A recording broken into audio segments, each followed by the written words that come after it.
25년부터 31년 마지막 7년 왕의 귀환을 준비하는 그리스도의 몸으로 우리 자신을 준비합니다. 복음은 한 사람 그리스도입니다. 하나님의 아들 그리스도가 우리의 복음입니다. 사도들과 예언자들이 선포한 복음은 나사렛 예수 그리스도를 믿음으로 구원을 받는다는 사실을 시작으로 창세전에 감추어진 하나님의 영원하신 계획과 목적과 뜻을 성취합니다. 이 복음은 회개와 믿음으로 우리 안에 들어옵니다. 아멘. 누가복음 21장 5절에서 36절 말씀 봅니다. 너희 보는 이것들이 날이 이르면 돌 하나도 돌 위에 남지 않고 다 무너뜨려지리라. 이르시되 미혹을 받지 않도록 주의하라. 또 너희가 내 이름으로 말미암아 모든 사람에게 미움을 받을 것이나 너희의 인내로 너희의 영혼을 얻으리라. 누가복음판 종말 강화를 읽어봅니다. 먼저 19장 45절 이하에 종교본산지 예루살렘 성전에 들어가사 성전에서 날마다 가르치시는 예수님의 권위는 20장에서 우회적으로 포도원 농부 비유를 통해 건축자들이 버린 돌이 성전 모퉁이의 머릿돌로 나타난다라는 거예요. 나사렛 예수 그리스도는 성전의 주인이시다라는 사실을 말하는 거예요. 그리고 20장 19절 이하 가이사 논쟁이 나타나는데 가이사는 주를 상징하는 거예요. 가이사 논쟁, 부활 논쟁을 통해서 예수님은 아까 성전의 주인이시죠. 동시에 성전보다 크시니 그리스도 주로 증거가 됩니다. 자, 이러한 맥락을 안고 21장에 성전 헌금함에 헌금을 넣는 과부의 모습이 나타나죠. 21장 1절에 예수께서 눈을 들어 부자들이 헌금함에 헌금 넣는 것을 보시고 또 어떤 가난한 과부가 두 렙돈 넣는 것을 보시고 과부의 가산을 삼키는 성전, 이것이 심판의 증거가 되어서 성전의 주인이자 성전보다 크시니 그리스도 주 예수께서 21장 5절 이하의 성전의 운명을 말씀하신다라는 거예요. 가난한 과부의 헌금을 예수님은 이것을 자기가 가지고 있는 생활비 전부 자신의 생명을 드린 것으로 판단하시는데 오늘날 탐욕과 부의 축적과 부유함으로 구축된 종교본산지를 심판하시는 근거로 이 가난한 과부의 헌금이 작용이 된다라는 거예요. 본문에서 아름다운 돌들과 헌물로 꾸민 성전이라는 건축물은 사실 서기관들, 유대교 신앙의 그릇됨이 작용이 되고 여기에 바리새인들로 나타나는 유대교 신앙의 정성이 더하여진 결과물이 바로 성전이라는 거예요. 그래서 본문 6절에서 예수께서는 너희 보는 이것들이 날이 이르면 돌 하나도 돌 위에 남지 않고 다 무너뜨려지는 한시적인 운명을 언급하시는 거예요. 왜 성체와 요새와 같은 건축물로서의 성전이 무너지느냐? 그 성전은 그 가난한 과부의 자신의 생명과도 같은 것들을 삼키는 성전이기 때문에 하나님은 심판하신다라는 거예요. 자, 이러한 논리적인 맥락을 안고 이 종말 강화를 읽어야 돼요. 왜 그러느냐? 마태복음에도 종말 강화가 나와요. 누가복음에도 종말 강화가 나와요. 그러면은 마태, 마가, 누가복음 다 똑같은 메시지냐? 그게 아니라는 거예요. 어떠한 맥락에서 누가가, 마가가, 마태가 어떠한 기사거리를 집어넣느냐 이걸 통해 가지고 말씀을 읽어가라는 거예요. 돌 하나도 돌 위에 남지 않고 다 무너뜨려지는 한시적 운명은 날이 이르면 즉 하나님의 시간에 불가역적 사건이 발생된다라는 것을 말하는 거예요. 예루살렘 성전의 파괴와 멸망이 다가오는 사건이 된다는 거예요. 25년부터 31년 종교 본산지는 심판으로 말미암아 폐허가 됩니다. 폐허가 되지 않고 여전히 웅장한 위용을 자랑한다면 그곳은 종교 바벨론이라는 거예요. 종교 바벨론은 건재해요. 25년부터 31년 배도가 일어납니다. 성도들 목사들이 십자가의 도, 그 길과 그 방식에서 떠난다라는 거예요. 이 십자가의 도는 나사렛 예수 그리스도의 증거인데 그 길과 하나님의 방식에서 떠남으로 말미암아 예수 그리스도의 증거를 부인한다라는 거예요. 그렇게 배도가 일어나는 거예요.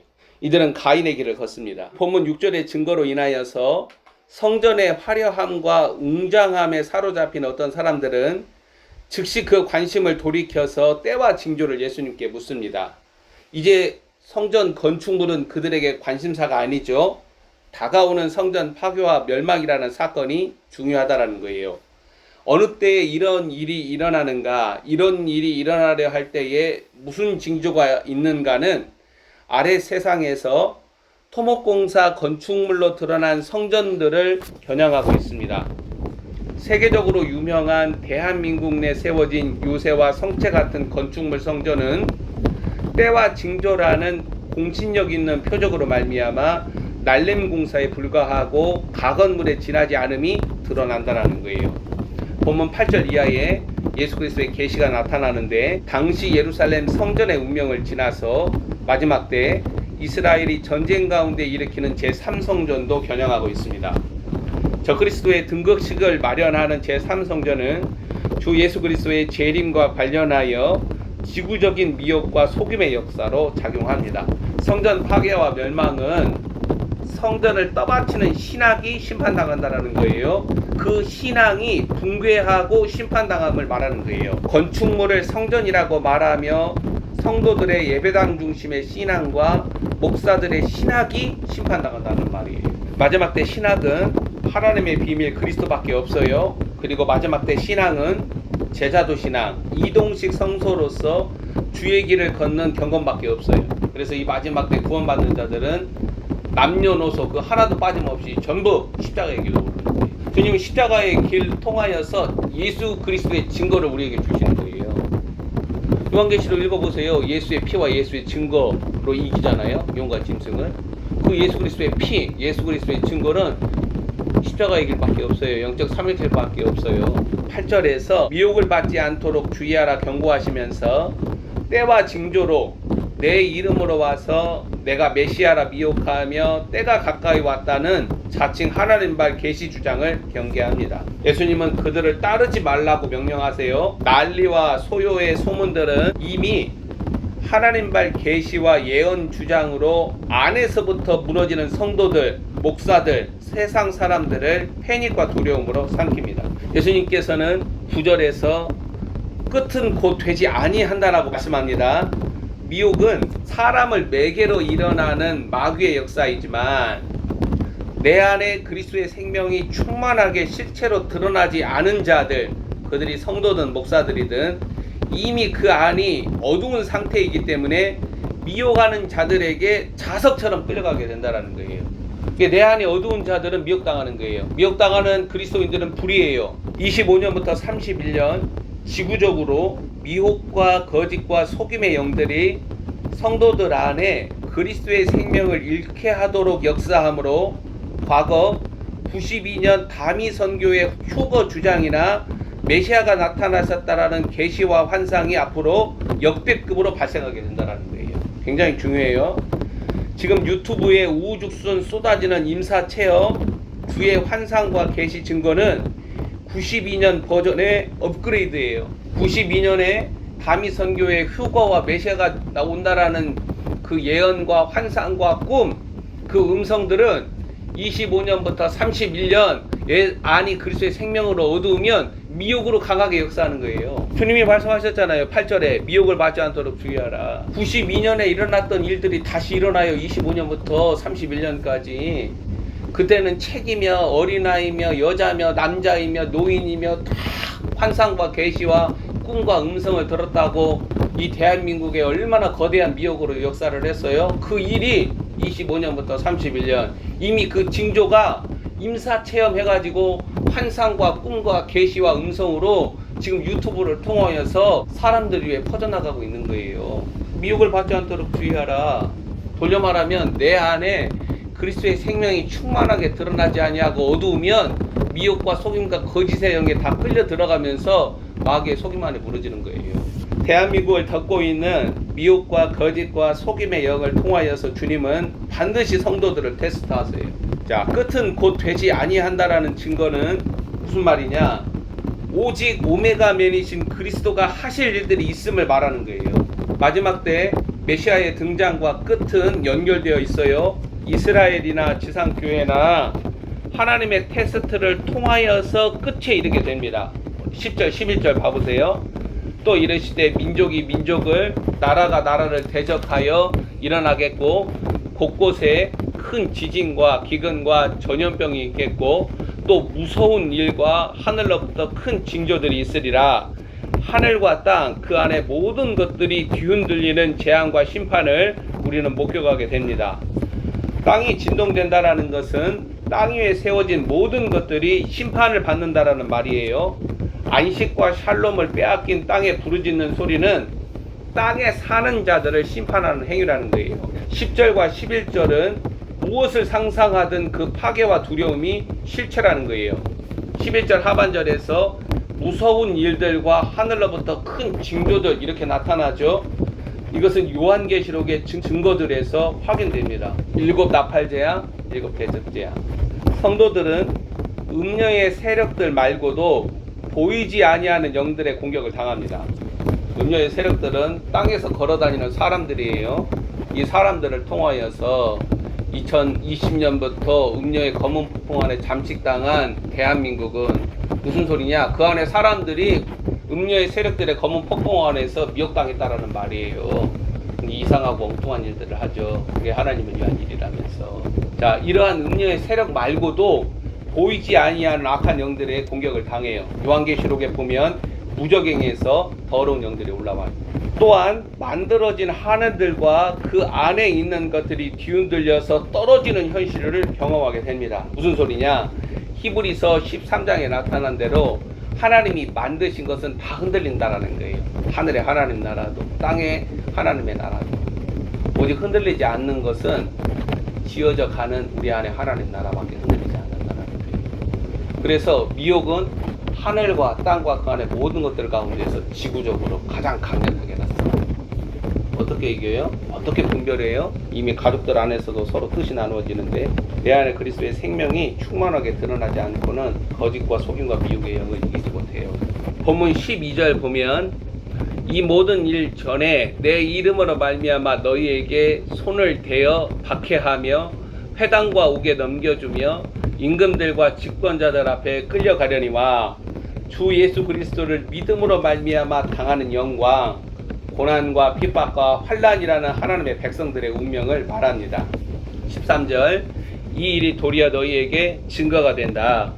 성전 파괴와 멸망은 때와 징조로 드러나는 표적들로 파악하기보다는 마지막 때 제3성전과 관련하여 성도들에게 12절의 현실이 증거라는 거예요. 무슨 말이냐?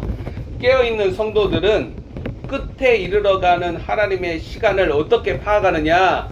8절, 9절, 10절, 11절을 통해서가 아니라 12절의 증거로 확실히 안다라는 거예요. 끝이 언제예요? 내가 예수 때문에 핍박을 받을 때 그게 끝이라는 거예요. 난리와 난리, 소문과 소문, 심지어 하늘의 징조들과 무서운 일들과 그 다음에 전쟁과 기근과 민족과 민족이 대적하고 일어나는 이러한 것들을 통하여서 끝이 이르렀다. 그게 아니라 예수 그리스도 때문에 받는 그 핍박과 고난이 내 몸에 미칠 때에 끝이 이르렀다라는 것을 안다라는 말이에요. 땅에서 하나님의 백성들이 핍박을 당하고 피 흘리는 일에서 신적 폭력과 현실 개입이 들어옵니다. 하나님은 하나님의 백성들이 피 흘릴 때 개입하시는 거예요.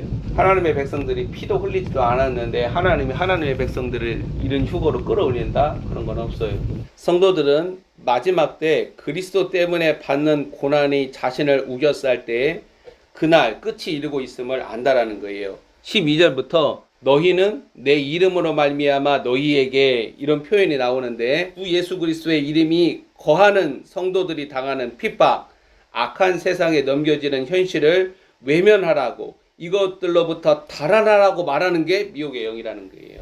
내 이름이 거하는 하나님의 처소들이 너희들로 나타나요. 이 하나님의 그릇들. 이 하나님의 그릇들에게 지구적으로 나타나는 미혹과 거짓과 속임은 뭐냐? 12절로부터 달아나라. 달아나는 방식의 하나는 예가 뭐예요? 이른 휴거예요. 십자가의 길에서부터 달아나라는 거예요. 십자가를 피하고 십자가를 모면하라는 미혹이 마귀의 미혹이라는 거예요. 이 마지막 때에. 갈라디아서 6장 11절부터 16절 한번 읽어봐요. 내 손으로 너희에게 이렇게 큰 글자로 쓴 것을 보라.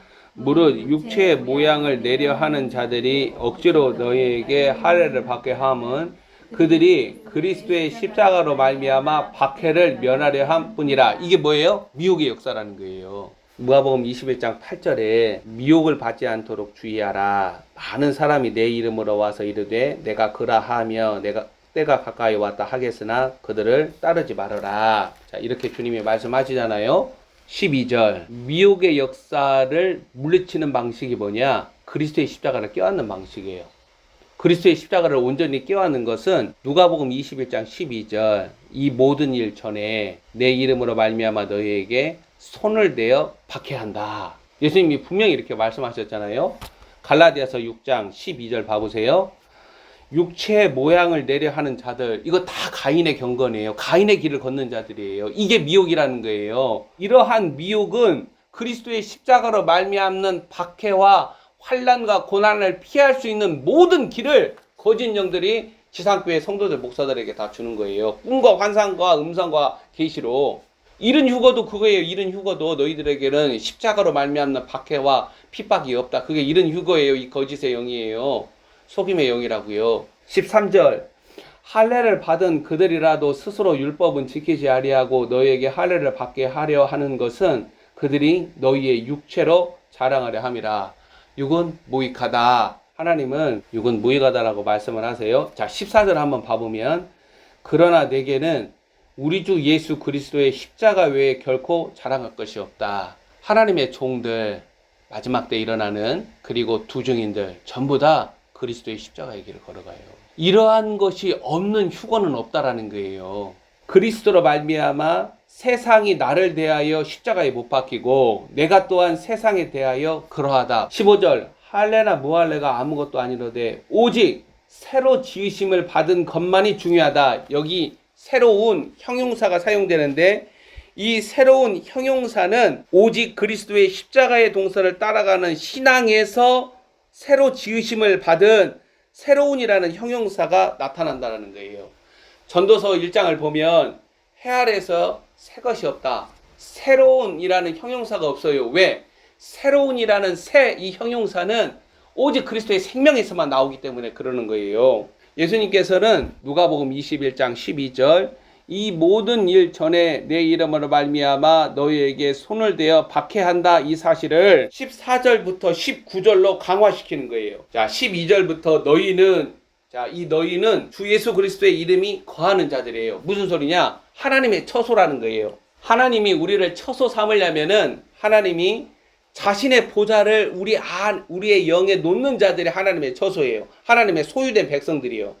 너희는 왕같은 제사장이고 하나님의 소유다라고 베드로 사도가 증거할 때 하나님의 소유는 우리의 혼과 자아가 서슬퍼렇게 살아있는 자에게 하나님의 소유라고 말씀하시는 게 아니에요. 성령이 십자가의 능력으로 우리의 자아와 혼을 온전히 다루실 때 하나님은 자신의 보좌를 놓으시고 우리의 영에서 그의 음성을 우리에게 말씀하시는 거예요.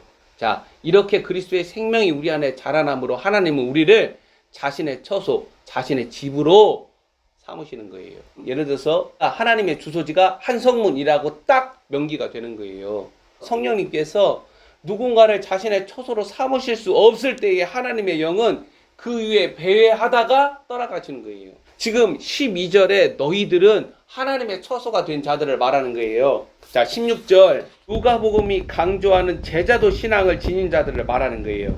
심지어 부모와 형제와 친척과 벗이 너희를 넘겨주어 너희 중에 몇을 죽이게 하겠고 누가복음에 나타난 제자도 보세요.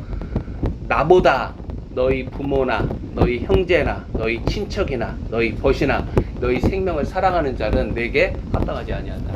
그래서 16절이 누가복음이 말하는 제자도 신앙을 지닌 자들, 그게 12절에 내 이름으로 말미암아 너희를 이런 증거라는 거예요. 하나님의 처소로서 인증된 너희 하나님의 그릇들은 자 12절 그리고 16절 17절 너희가 내 이름으로 말미암아 모든 사람에게 미움을 받는다. 여기에 둘러싸입니다.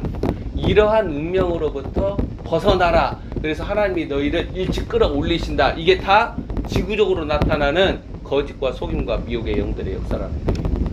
92년 다미 선교회가 일으켰던 거대한 미혹은 25년부터 31년 가장 강력하게 지구적으로 나타나요. 자, 박해는 끝이 이르는 시기 오직 순전한 하나님의 백성들이 당해요. 그리고 그들에게는 15절 말씀 보세요. 내가 너희의 모든 대적이 능히 대항하거나 변박할 수 없는 구변과 지혜를 너희에게 주리라. 그 모형으로 누가 나타나는 거예요? 두 증인이 나타나는 거예요. 자, 그리고 18절 봐보세요. 너희 머리털 하나도 상하지 아니하리라. 이 권위와 능력이 그들 위에 살아있다라는 거예요. 19절에 너희의 인내로 너희의 영혼을 얻으리라. 이 증거는 뭐예요? 그 영과 혼과 몸이 그 끝에 이르기까지 생존하는 자들이 있다라는 거예요. 누가복음 21장에서 너희들이라는 그릇들이 박해를 당하고 회당과 옥에 넘겨지고 임금들과 집권자들 앞에 끌려가고 몇은 순교를 당한다고 증거하고 있어요. 주 예수 그리스도의 이름으로 말미암아 모든 사람에게 미움을 받는다는 증거에서 마지막 때 일어나는 영광을 입은 자들임을 예상할 수 있어요. 영광을 입은 자들은 휴거되는 게 아니라 두 증인처럼 십자가의 길을 걸어가요. 서머나 교회들, 빌라델피아 교회들은 그리스도의 영광을 드러내는 유일한 방식이 뭐냐? 그리스도 때문에 받는 고난이라는 멍에를 자발적으로 끌어안는다라는 거예요. 서머나 교회들이 10일 동안 시험, 테스트를 당하잖아요. 십자가의 길을 걷는 테스트예요. 지구적인 속임과 거짓과 미혹, 사람들을 통해서 일어나죠. 이런 효과가 있다. 메시아 곧 오신다. 환상과 꿈을 통해서 내가 봤다. 나는 음성을 들었다. 주님이 나에게 나타나셔서 말씀하셨다.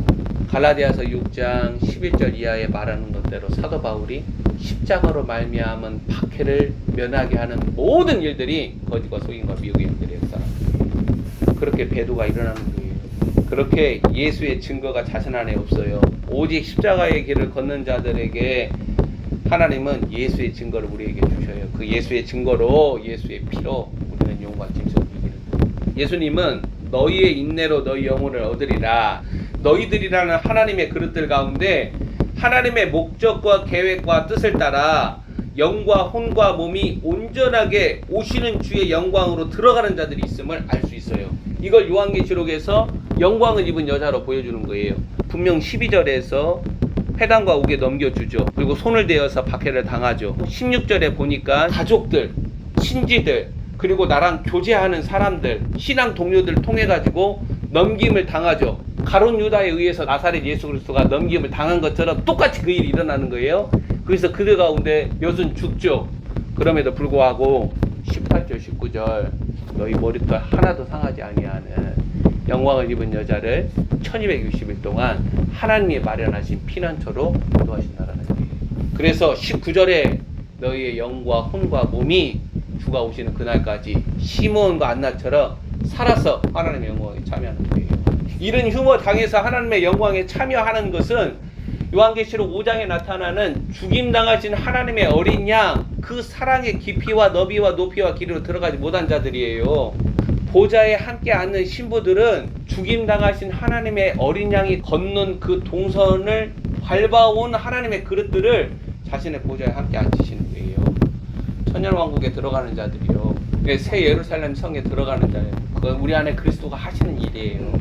자, 끝에 이르는 때와 징조에서 가장 중요한 경건의 능력이 뭐냐? 19절 인내예요. 견딤과 오래 참으며 예수께서 밝히신 19절 참음과 견딤으로 성도들과 목사들이 끝에 이르는 동안에 주의 이름을 끝까지 붙드는 실제가 드러나게 된다는 거예요. 중간에 다 튕겨져 나가는 거예요. 다 중간에 곁길로 나아가는 거예요. 바울과 함께 사역했던 데마가 세상으로 돌아가는가. 바울이 곧 임박한 자신의 순교를 앞두는 그 시간 타임에서 데마가 견디지 못하고 그냥 튕겨져 나가잖아요. 세상으로 돌아가잖아요. 그런 것을 보면 19절 너희의 인내로 너희 영혼을 얻으리라. 끝까지 참고 견디는 자에게 하나님은 그 영과 혼과 몸이 상하지 아니하고 살아서 시므온과 안나처럼 그리스도의 영광에 들어가게 하신다는 거예요. 이게 마태복음 25장에서 한 달란트 받은 자의 영광.